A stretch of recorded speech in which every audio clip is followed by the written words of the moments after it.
Hello, hi, this is Rani Ahmed with you. This is lesson 11-12 in how to program using Haskell programming language. Why we're calling it 11-12? Because if you download the Haskell book from the Wikibook, website, you'll find that we are here going from 11 to 12 with no content in this number 11. Okay, but we're going to talk today about recursion, and that's why we're calling it 11-12. Yeah, this is just because when you convert the wiki website into a PDF, you'll get the header elementary Haskell, as a chapter. Okay, now all about recursion, and why we're talking about recursion like that early, or not so early, compared to other languages. Like usually when they teach programming, they don't go to recursion until maybe you finish with for loops and while loops and all the control structures. But in Haskell,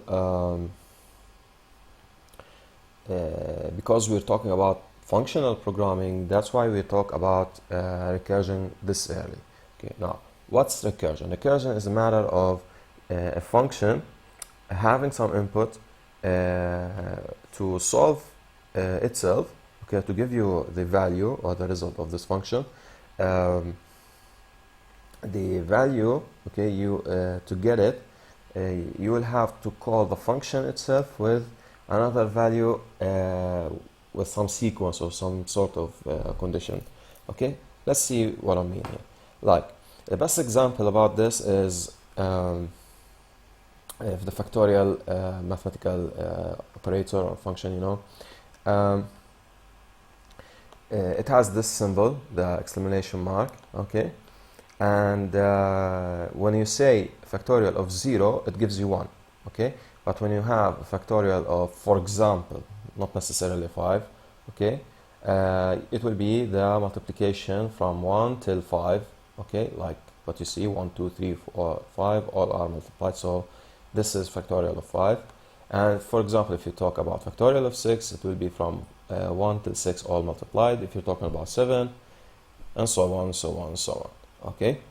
So what can we deduce, or what we can deduce is that when you have a factorial of 5, which is from 1 to 5, and you want to get factorial of 6, you can have factorial of 5 and multiply it again with the number 6.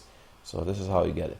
So this will be our base case, this is where the factorial will rest, on something, because when I want to talk about factorial of a number n, you'll have to take that n, and multiply it by its previous factorial, so because I'm saying I'm using this meaning of I'm multiplying by the factorial of the previous number, this means I'm using the function of factorial again. So this means I'm recurring, on what? On the factorial. So this is how the factorial will be a recursive function, and this is recursion, So now, if I don't, for example, have this base case, it will be like a vague function. It won't tell me where it should stop. So what's factorial of n? It will be n times factorial of n minus 1. What is the so what's the factorial of n minus 1? Go again. Factorial of n minus 1 is n minus 1 times the factorial of n minus 2. What's factorial of minus 2? And so on and so on and so on and so on. So you'll feel yourself in an infinite loop, in a loop, in a non-stopping task, so that's why you have to mention this base case. This is where I rest the function and make it stop, now this is how I define the function. Of course you know this, this is I'm saying that it takes an integer and gives me and returns to me an integer, now factorial of 0, of course, is 1. This is how I define it, because if I say factorial of 0 is 0, then for every n, factorial will be always 0. so it's meaningless. So I have to put it as 1. Okay, I must get a value for the factorial. This is something that's agreed upon, okay, and it's by definition. So when I want to define in Haskell the factorial, I would say factorial of n will be n times the factorial of n minus 1. Type. Imagine that I just put this line, okay, to be after the factorial of n, this line, okay, in this way.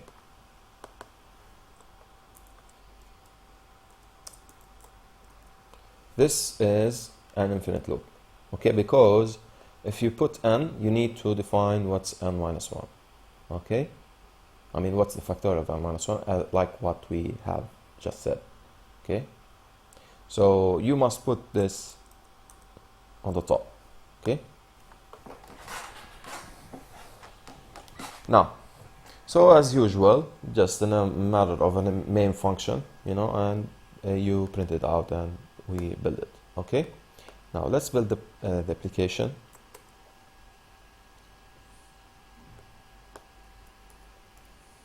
So gsc new.hs, this is my file, and I type like this. Now this is factorial of 3 will be 6, and again factorial of 6 60, this is it, okay? Now if you look here, the number is so vastly huge, okay?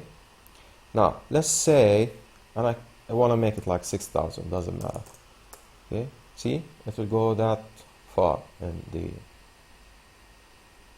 factorial. Cool. This is all factorial of 6,000. Now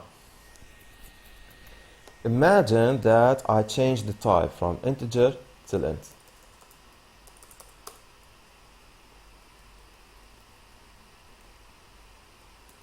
Remember from the previous lesson we talked about how integer and int differ, okay? Let's recompile the app. Let me make sure that I saved it. Okay, it's saved. Okay, let's say I want to have the factorial of 6,000 again. 0. How come?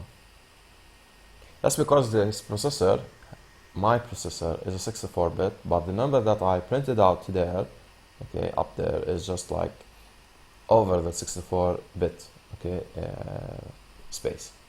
Okay, 64-bit means 2 to the power 64. Okay, if you calculate it, you'll know how big it is.